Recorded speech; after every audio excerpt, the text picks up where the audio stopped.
হ্যাঁ আমি। কোথায় যাচ্ছ? কেন, আপনি জানি কি করবেন? অনেক কিছু তো করতে চাই, কিন্তু এভাবে কঠিনভাবে কথা বললে কি বলা যায় বলো? আপনি তো আমার খুব আপন মানুষ না, তাই না? তাহলে আপনার সাথে আমি সহজভাবে কথা বলে কি করবো? আচ্ছা কোথায় যাচ্ছ বলো না, আমি তোমাকে বাইকে করে পৌঁছে দিই। কোনো দরকার নেই। ঢাকা শহরের রাস্তায় অসংখ্য রিক্সা পাওয়া যায়, আমি সেখান থেকে একটা রিক্সা নিয়ে চলে যেতে পারবো। রিক্সাওয়ালার কি সৌভাগ্য, আমি তোমাকে জোর করে আমার বাইকে উঠাতে পারছি না, আর তুমি তাদেরকে ডাক দিয়ে তাদের রিক্সা। একটা প্রশ্ন করি? হ্যাঁ করো। আপনি তো প্রথম দিনই আমার সাথে কথা বলে বুঝতে পেরেছিলাম, তাই না, আমি আপনাকে বিয়ে করতে চাই না? সেটা তো অবশ্যই বুঝতে পেরেছি। লাচি কেন আসছে? যদি বলি ভালোবাসার টানে। কি ব্যাপার, হাসছো কেন? আপনার সঙ্গে আমার এই নিয়ে দুবার দেখা, এর মধ্যে ভালোবাসাটা চলে আসছে, মানে হাস্যকর। আমি যখন ফ্রান্সে ছিলাম আমার বাবা মা তোমার ছবি পাঠিয়েছে, আর যখন তোমার প্রথম ছবিটা দেখলাম আমি প্রেম করে গেছি, আমি তোমার মায়ে পড়ে গেছি। ফ্রান্সেও কি সাদা চামড়ার মেয়েদের এভাবে পটানো হয়? না, সবার মাঝে তুমি নেই। শোনেন, ফ্রিতে একটা সাজেশন দিই, আমার পিছু ঘুরে আপনার কোনো লাভ হবে না। তাই ভালো একটা মেয়েকে বিয়ে করে বাংলাদেশে হানিমুনটা করবে। আমি তো তোমাকে ছাড়া আর কাউকে বিয়ে করবো না। তুমি সারা জীবন বিয়ে না করে থাকছো। এই রিক্সা! আমি তোমাকেই বিয়ে করবো। ঠিক আছে, দেখা যাবে। ওই পাশের ছেলেটা না আমাদের দিকে বারবার তাকাচ্ছে। আরেকটাই তো ছেলে যেটাকে আমি রিজেক্ট করেছি। এরকম একটা ছেলেকে কেউ রিজেক্ট করে নাকি? আসলে তোর মাথায় গন্ডগোল আছে। Hi, this is Nihan Chowdhury. আপনি নিশ্চয়ই সিনজার বান্ধবী, রাইট? হ্যাঁ, বেস্ট ফ্রেন্ড। এখানেও চলে আসছেন। হাই বউয়ের বান্ধবী, কেমন আছো? আরে নিহান ভাই, আপনি? ভালো আছি। এক্সকিউজ মি, আপনি ওকে কি বলে ডাকলেন? আরে ঠিকই তো বলেছে, আমি শুনতে পেয়েছি আর তুই শুনিসনি। শুনতে পাসনি, তোরা শুনতে হবে না। তুই চুপ কর। কি হলো বলুন? চামড়ার মুখ তো, মুখ ফুসকে বের হয়ে গেছে। শোনেন, বেশি ওভার স্মার্ট হওয়ার চেষ্টা করবেন না। ঠিক আছে, হবে না। আচ্ছা তোমরা কি ফুল কিনতেছো? কার জন্য কিনতেছো? আমার বয়ফ্রেন্ডের জন্য। কেন, আপনার কোনো সমস্যা? না, কোনো সমস্যা নেই। না ভাইয়া, ও মিথ্যা কথা বলছে। আসলে আমাদের এক বন্ধুর বার্থডে তো, তাই আমরা ফুল কিনতে এসেছি। ও তাই নাকি? তাহলে তো আমারও উচিত তোমাদের বন্ধুকে একটা গিফট দেওয়া, তাই না? জলদি আয়।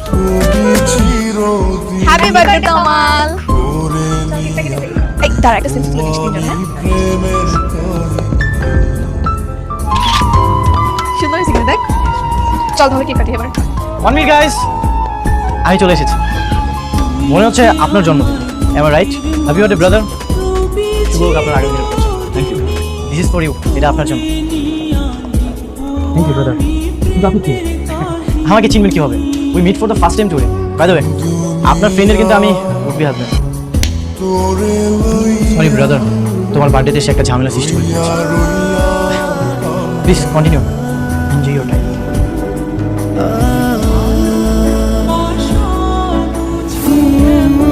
এই, কি হয়েছে? চল কেক কাটি।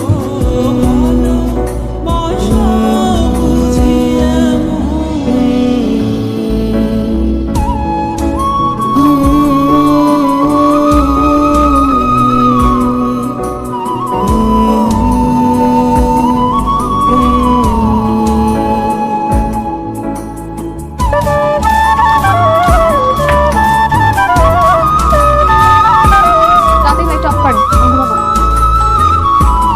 এত তাড়াতাড়ি ঘুমিয়ে যাবে?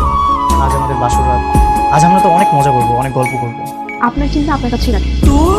আপনার সঙ্গে আমার বিয়েটা হয়েছে, এই সম্পর্কটা একটু বেশি করে রাখবে। মানে কি বলছেন না? আপনার বউ হয়েছে বলে সারাক্ষণ গল্প করবো আপনার সঙ্গে, দুজন মিলে ঘুরতে যাবো, মজা মজা রান্না করে আপনাকে খাওয়াবো, তারপর রাত্রে পাও টিপে দিবো। এইসব চিন্তা টোটালি বাদ দেন। আচ্ছা, এক বিছানায় ঘুমাতে পারবো তো? মানে আমার বিছানায় কি আমি ঘুমাতে পারবো, নাকি আমাকে ফ্লোরে ঘুমাতে? হ্যাঁ, আপনার জন্য ফ্লোরটাই নিরাপদ।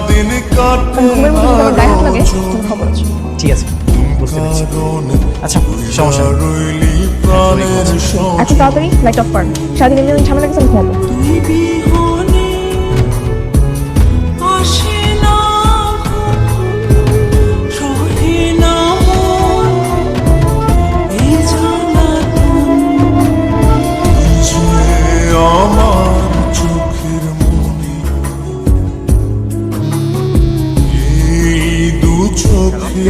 কি করি? এই তো ফ্লোরে বসে আছি।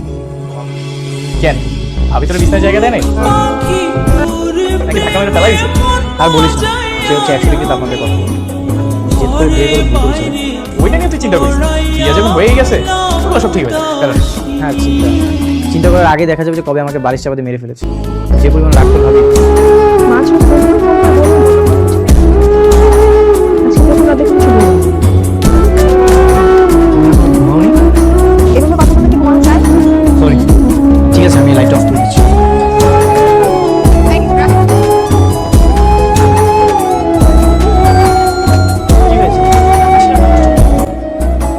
যাবে না কেন? আমি আমার ফ্রেন্ডের সাথে আড্ডা দিব তাই। এখন বন্ধুদের সঙ্গে আড্ডা দিতে যাবো?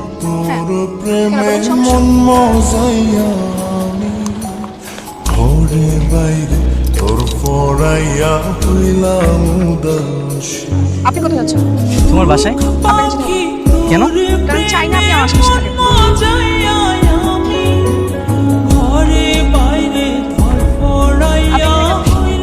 আমি কিন্তু এখন যাবো না, কয়েকদিন পরে যাবো। তোমাকে নিয়ে যাওয়ার জন্য আসি। তাহলে আমি এখানে এসেছি। মানে মানে আমিও তোমাকে একতরফা ভালোবেসেছি। আমি ভেবেছিলাম তোমার ভালোবাসা আমি অর্জন করতে পারবো। একতরফা ভালোবাসাকে আমি দুই তরফা ভালোবাসা করতে পারি, কিন্তু আমি না ব্যর্থ হয়েছি। আমি তোমার ভালোবাসা অর্জন করতে পারি।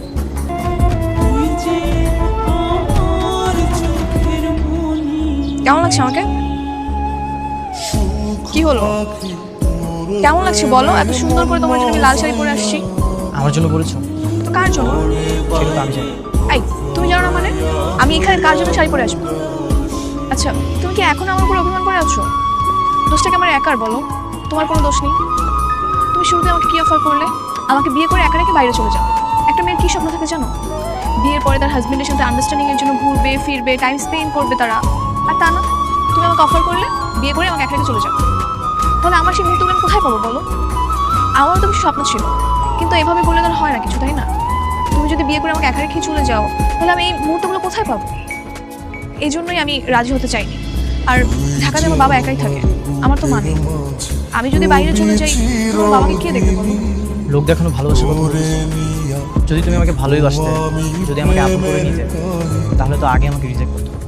দেখো, আমি সব কিছু মিলিয়ে সরি। তুমি আমাকে শুরুতে বলে দিয়েছিলে যে আমাকে রেখে বাইরে চলে যাবে। এই জন্যই আমি অভিমান এতদিন তোমার সাথে অনেক বাজে ব্যবহার, অনেক ইগনোর করেছি, যেটা আমার করা উচিত হয়নি। সরি। সরি? এখন কেন সরি? এই কথাগুলো তো তুমি আমাকে আগে বলতে পারো। আমি তো তোমাকে ভালোবেসেছি, তাই না? এই মুহূর্তে আমি তোমাকে ভালোবেসেছি। তুমি যদি আমাকে একটা বার বলতে, আমি তোমার কথা অবশ্যই বলে দিতাম। এই কথা আচ্ছা, তুমি কি পারো না আমার জন্য তোমার ফ্যামিলির জন্য দেশে থেকে যেতে? কি বলেছি শুনেছো? আমি তোমাকে মন দিয়ে ভালোবেসেছি। তুমি যদি আমাকে একটাবার বলতে, অবশ্যই কথাটা আমি রাখতাম। আমি থেকে গেলে তুমি খুশি হবে। তোমার জন্য, আমার বাবা মার জন্য আমি না হয় দেশে থেকে যাবো। দেশে থেকে যে কোনো একটা বিজনেস